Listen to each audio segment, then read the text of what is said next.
Welcome to this explainer. If you've ever looked at a cell and wondered how biological structures actually work on a purely mechanical level, well, you're in exactly the right place. Today, we're proving a fundamental rule of biology: form follows function. Basically, a structure's physical shape perfectly dictates its biological purpose.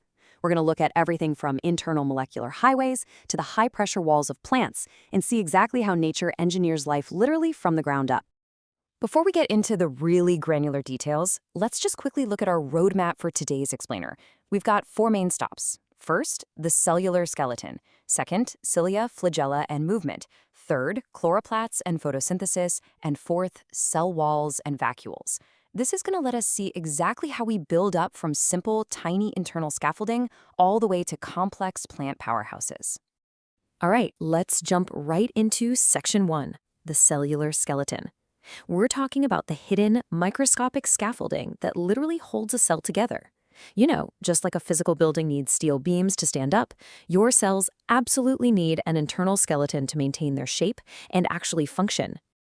And the way this is built is just fascinating.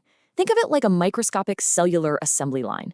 We start with something incredibly basic: two proteins, alpha-tubulin and beta-tubulin. They join together to form a pair, which we call a dimer. Then, almost like Lego bricks, these dimers start stacking end to end to create a long string called a protofilament. But one string on its own, not quite strong enough. So 13 of these protofilaments line up side by side in a ring to form a sturdy, rigid, hollow tube. That entire structure is what we call a microtubule. Okay, I want to give you a real sense of scale here, because it's wild. The diameter of these hollow microtubule cylinders is an incredibly microscopic 25 nanometers. To put that into perspective for you, a single strand of human hair is roughly 80,000 to 100,000 nanometers wide. Yet, these infinitesimally small 25 nanometer tubes are the absolute structural backbone of eukaryotic life. Now, why does all this matter? Well, what's really interesting is the sheer versatility of these structures. They aren't just static beams holding up a roof. Yes, they determine the cell's shape, but they also act as a highly dynamic biological transit system.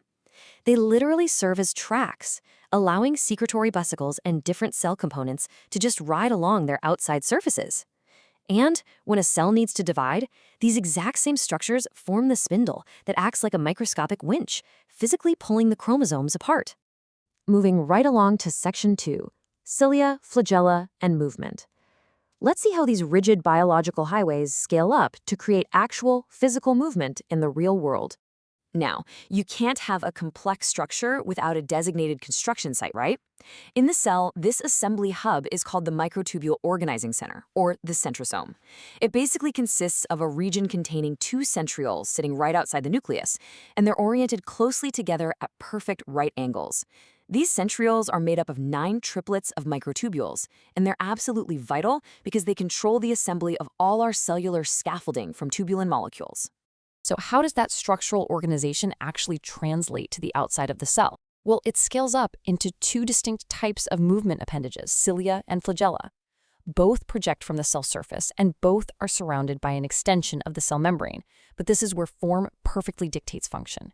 Cilia are short and very numerous, and they use this highly coordinated sweeping, beating motion. It's absolutely perfect for, say, moving a layer of mucus out of your lungs or guiding an egg cell down the oviduct. Flagella, on the other hand, share that exact same core architecture, but they are much longer. They act as whip-like structures dedicated to actual cellular propulsion. The internal architecture of these structures is a masterpiece of microscopic engineering. Biologists call this the 9+2 structure. Whether it's a cilium or a flagellum, the basal body grows this exact same pattern. 2 single microtubules sitting right in the center, surrounded by an outer ring of 9 microtubule doublets. It's incredibly elegant.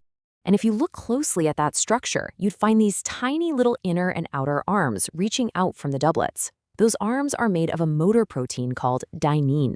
And here's the crazy micro to macro connection.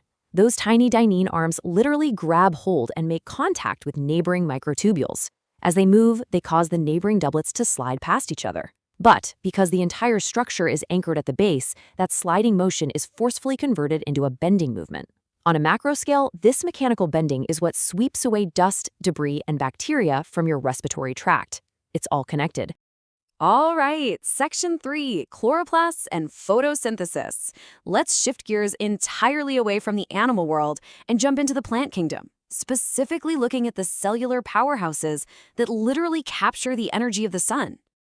Now, while we've been dealing with tiny nanometers so far, chloroplasts are entirely different beasts. We're stepping up the scale significantly here. They boast a diameter of 3 to 10 micrometers, and they're enclosed by a double membrane system that forms the chloroplast envelope, which creates this highly specialized, highly protected environment inside. Inside that envelope is where the absolute magic happens. Enter the thylakoids. Think of these as biological solar panels. They are fluid-filled, membrane-bound sacs where chlorophyll actually absorbs the light. What's so amazing about their form is that they spread out in these three-dimensional sheets, which completely maximizes their surface area to catch as many photons as possible. Then they neatly stack up, kind of like a roll of coins, into columns known as grana, beautifully optimizing the space for the very first stage of photosynthesis. So once that light energy is captured by those thylakoid solar panels, the surrounding fluid, which is called the stroma, takes over. You can think of the stroma as the factory floor.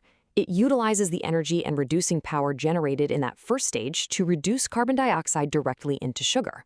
And again, because form perfectly follows function, the stroma also conveniently acts as a warehouse. It stores the fruits of its labor as starch grains and lipid droplets right there on site. Okay, last but not least, Section 4, cell walls and vacuoles. For our final section today, we're going to look at how plant cells create immense structural integrity and internal pressure.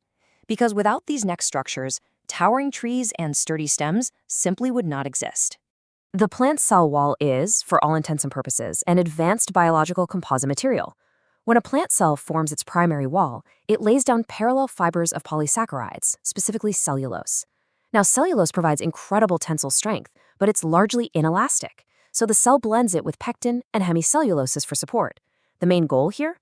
To provide mechanical strength that determines the cell's shape as it grows, and to stop it from literally bursting under extreme osmotic pressure. Later on, some plant cells will actually add a substance called lignin to their secondary walls.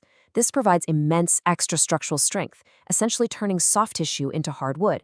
But the big takeaway you should really remember here is how much nature mirrors modern engineering.